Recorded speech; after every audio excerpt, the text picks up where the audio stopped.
What's up, friends? Welcome back to another episode of the Daily Dose. We're continuing our journey through the book of Nehemiah today. In our larger journey through the book of the Bible, we're on day number 204 of our Bible reading plan, and we're going to be looking at Nehemiah 4 through 6 today, as well as Psalm number 4. So, let's see what we are getting into. All right, so today our scripture opens up with a section that talks about opposition to the rebuilding, okay? We've seen some opposition in the past in similar stories as this, right? But essentially what we've got going on here is the Sumerian leaders. They were criticizing the wall. They were making fun of the Jews. They were ridiculing them, just being rebel rousers, right? The Sumerians decided to basically mount an attack against Jerusalem. Now, Israel finds out about this. Israel finds out. Tisk, tisk. Shame on you, Sumerians.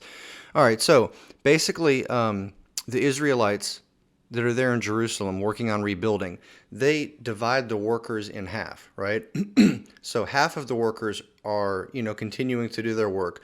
The other half of the people that were workers are dressed for battle, right? They are standing guard. They've got weapons, and they are ready to go in case there's any sort of a threat, right? And now I'm going to pick up with just a few verses that speak in this section before we move on to the next section. It says, "So we continued the work with half the men holding spears, from the first light of dawn till the stars came out. At that time I also said to the people, have every man and his helper stay inside Jerusalem at night, so they can serve us as guards by night and as workers by day. Neither I nor my brothers nor my men nor the guards with me took off our clothes. Each had his weapon, even when he went for water." So here they're basically saying that, hey, we were always prepared, right? We didn't even let our guard down completely at night and get undressed. We even went to bed dressed, just in case we got, the trumpet wake-up call that, hey, the enemy's coming. We've got to get up and go to battle. So the next section we read about in today's scripture is about Nehemiah helping the poor in particular, okay? So apparently around this time, people were taking advantage of each other. There was some sort of a famine going on, it appears, and people were, lending and borrowing, and there were super high interest rates going on and increased taxes. There were just a number of things going on that, especially during troubling times, would have kind of been looked at almost like price gouging, that sort of thing.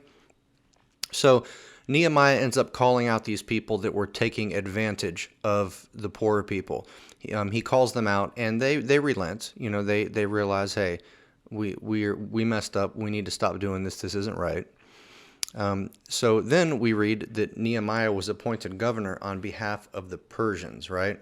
So the Persians were kind of the controlling world power. They took out the Babylonians. Now the Persians are in power, and they had appointed Nehemiah sort of as this governor, this political head, if you will, right, in the area of Jerusalem. He had a daily allotment of food that he shared with the people, right? So because he was technically kind of an employee of the state, so to speak, he was acting as a Persian governor. They would provide him with a supply, an allotment of supplies, I should say. And it was quite a bit of stuff. So we read that he ended up taking a lot of that, most of it, if not all of it, and sharing it with the people, right? Spreading it out to help the people out. The next section we move into talks about further opposition of the rebuilding, right? So we've already read about some opposition. Now there's some more opposition that's about to take place. So apparently Israel's enemies were trying to get them to meet in a neutral village, right? They were like, hey, we need to talk. Come meet with us. And Nehemiah kept saying no. He wasn't having that. He wasn't trying to get involved in their drama, apparently. So these enemies of Nehemiah and these enemies of the Jews, they start spreading rumors and making all of these like unfounded accusations against Israel, just stirring the pot basically, right? These enemies of Israel hired a prophet, right? A prophet, wink, wink, a false prophet of some sort, to give false prophecy to Nehemiah. So it's all part of a ruse. So they get this guy to pretend like he's a prophet and to go up to Nehemiah and prophesy this stuff, and they're trying to basically pull the wool over Nehemiah's eyes. Nehemiah doesn't fall for it though, so that's cool. If you want to know exactly what happens there, jump in and read it for yourself. I'm not going to give it away. And then the last section we read about is opposition to the completed wall. Okay, so apparently, when the wall gets completed, there is still opposition that's going on. And starting in, where are we at here? This is going to be, I think this is verse 16 of chapter 6, I believe.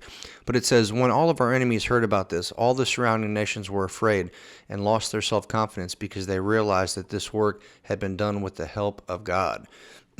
So, when all of the people kind of opposed the completion of the wall, I think that partly it was their anger and jealousy and maybe fear, like all balled together, because we read here that they realized, hey, the only way that the Israelites could have done such a big undertaking in such a relatively small amount of time is that God was working for them and with them and providing. So that's what we got for today, y'all. I encourage you to jump in and read it for yourself, see how God speaks to you through his word today. So I'll leave it at that. And hey, until we meet again, thanks for being here. Appreciate your time, and deuces.